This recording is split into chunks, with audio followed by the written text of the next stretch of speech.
This Friday is the 30th December 2022, and there is just one day left till the New Year's Eve. And we look back over all through the year that has passed at how has our Dhamma practice been. For children, students, they see how much effort and diligence have they had in their studies. What have we been deficient in our studies, in our learning? We fix and improve our studies to get better. And however this whole year has been, we can't fix it anymore, so we go back over it. For those working, they go over their work for the whole year and see what do we have to fix, adjust and change. And for Dhamma practice, it is the same. We practice following the Noble Eightfold Path. And on the aspect of Samma Vayama, right effort, this refers to 4 aspects of effort. The effort and diligence to protect against the akusala, the unwholesome that hasn't yet arisen, to not let it arise. As for the unwholesome that has arisen already, we also have to make an effort to give it up. And we try to do goodness and have wisdom and kusala, wholesomeness, arise. When it has arisen, we try to maintain it. Like we are learning Dhamma, and those coming to the monastery, they come, say, each Saturday and Sunday, or those coming to listen to Dhamma on Friday, attend each Friday. If we don't have any pressing duties on, then we won't miss it. We have to make an effort and persevere to maintain our goodness as much as we can. We give up the unwholesome or bad that has arisen, and try to not let the bad arise. But at the time that we practice kusala, goodness, it's like at that time the evil or bad hasn't arisen. So at this time we don't need to make an effort to give up evil, or we don't need to be careful about the unwholesome because goodness has arisen. But we need to have a higher effort to maintain this kusala in building goodness. So whether in giving alms, in listening to Dhamma, learning Dhamma, contemplating Dhamma, it requires effort and desire. At the end of the year now, we see what will we do in the next year to make it better. What motivation do we need to have? When we evaluate and consider what has passed, we may have wasted a lot of time. But we determine that after the end of the year, in the next year, we will redo it. We will make our mind that is a new mind to arise. The old mind is the heart that goes being born and dying in the cycle of samsara, through the greed, anger, delusion, which is the root that makes our mind saddened and lowered. We go around birth and death like this. One type of cycling of birth and death is dying from this one life of ours. Another type is the cycling of birth and death on the level of the mind. And since childhood, we have been born in many lives. In one day, we will be born thousands of times over. This is just on the level of the mind. The mind may be saddened, may have some liking, have some radiance, and it alternates around like this.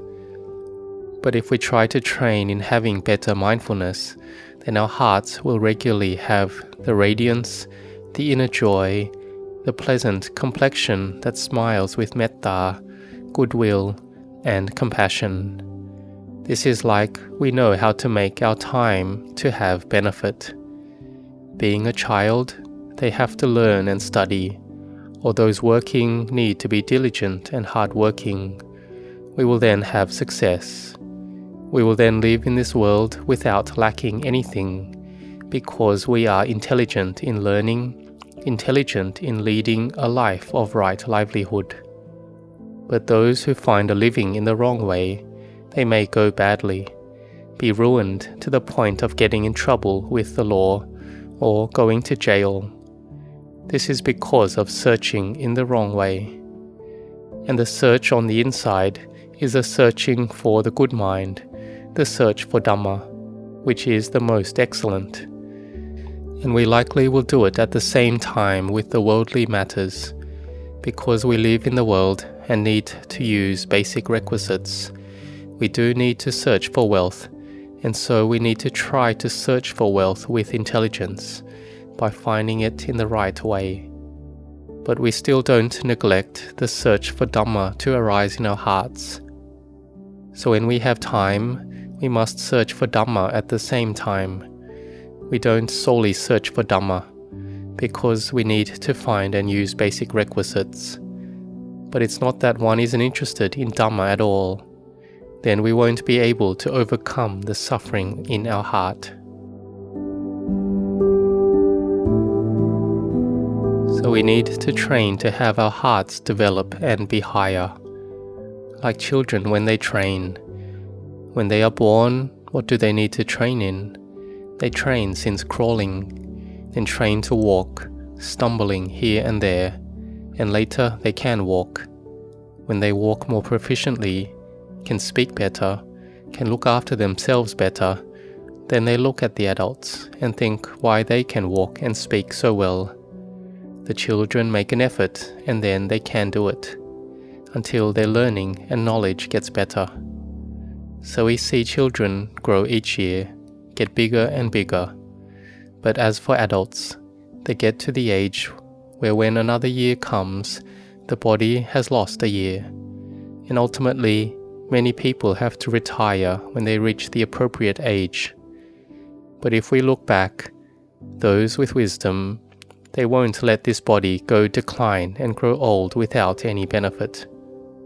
Like we have taken the 5 precepts, and we say out, don't let time go without benefit. This is having mindfulness and wisdom. It's not that we are old and get older and older and we can't let anything go. Then everything is a lot of suffering. At the least we know and have the mindfulness and wisdom to not let time pass by each day. We contemplate all things, that is all rupa, materiality, and nama mentality. And especially this rupa, this bodily form, is an important Dhamma that we can overcome suffering with. And this Dhamma aspect is just that of codependent origination, dependent on causes and conditions. When there is this condition, then that condition arises. When there is tanha, craving, there is upadana, attachment. When there is becoming, there is birth. If there is no craving, there is no attachment. If there is no becoming and birth, there is no suffering arising. But if we have a lot of responsibility and work, then we have little opportunity to practice Dhamma fully. But we still have to try to train in a similar way. The suffering will then reduce bit by bit. But however it is, we have to start with not doing all the bad, because there is many types of bad or evil. There are the coarse levels of bad, or the various paths that lead to decline or the lower realms, or the more refined bad things, the bad and unbeautiful thoughts. So we try to give them up. Try to stop the mind from thinking those types of thoughts. We don't speak the words that trouble our mind and the minds of others. We try to put a brake on ourselves, step on the brakes at times. So have effort and diligence in our actions, in our speech, and in the mind. Whether monks or laity, they have to practice in the same way. Doing samadhi, bhavana, meditation, making the mind peaceful, has a lot of importance. Because when the mind is peaceful, it can suppress.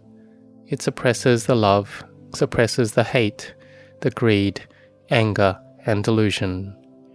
The mind has some coolness. When there is anger, we suppress that anger, and the thoughts of cruelty do not arise at this time. We suppress the liking, and the strong greed does not arise. This is doing kammatthana, having a meditation object, or we meditate with Buddho. Make the mind peaceful. Some people, they know, my mind is chaotic, I am not peaceful. But later they will have the wisdom that, how will I make the mind peaceful? I want peace.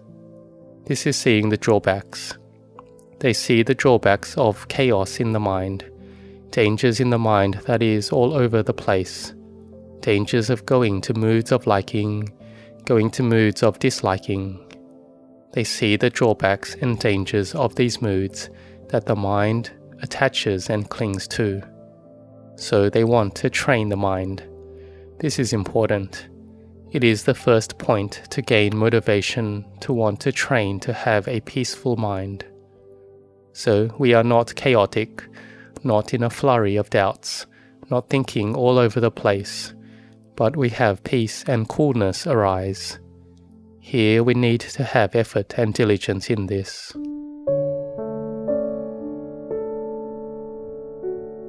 So we need to have effort and diligence to evaluate ourselves. What are we deficient in? The important Dhammas are, we need to be one who knows causes. We need to ask ourselves, what will we act on? We need to act on causes and results as well. We need to act on causes and results in each of the things that we do. We need to think and contemplate on what will be the results coming from this. Whether good or bad results, we need to examine it. And we need to know and carry ourselves well. We know ourselves. We need to have mindfulness and wisdom. We know who we are, what our current status is, how we are. We don't spend money excessively beyond our status. We don't lie or cheat or steal from others, or have wrong occupations, and then boast of ourselves and our wealth. This is even more bad. We need to contemplate it well. What position are we in? And then we use our wealth appropriate to our status. We are set on learning this and contemplating this often. We know moderation, or the right amount as well, the right amount for oneself. We have moderation every time in doing anything. And in bhavana, meditation, you must also know the right amount too. In doing dana, giving offerings and making merit, you need to know moderation, not doing it fully in everything, and having metta for everything, to the point that we are all troubled and our family is in trouble. This is not right then. We need to have wealth to support our family for times of sickness, and we support our children and wife, siblings and relatives. As for making offerings, we put aside a portion for the purpose to build our character to give up greed. But it's not that we do it overly. We need to know moderation well. And we also know the appropriate time as well. At this time, what should we be doing? In one day and one night there is 24 hours. So we work 8 hours, we rest, we build goodness, and we have a lot of mindfulness. We can practice like this.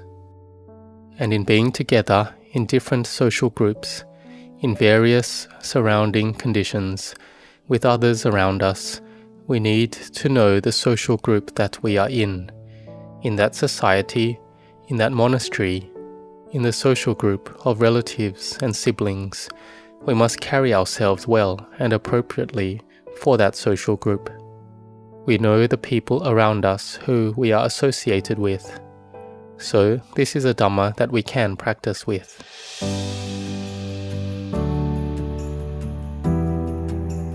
And this year has passed, and the next year is about to come. This is a signal that tells us to know that we are all born together, together in old age, together in sickness, together in death. We are in it together. So we will have metta to each other. We have harmony, and we can gather together in strength and mind. Wherever we are, We can have happiness in our group, in our various places. We can try to get together with happiness. So all of us that are practicing to build goodness, at the end of the year now, may you all have happiness in body and mind, and be free from all sicknesses and pains. May you be established in goodness and virtue, and then this goodness and virtue will protect and look over us to have prosperity and spiritual development.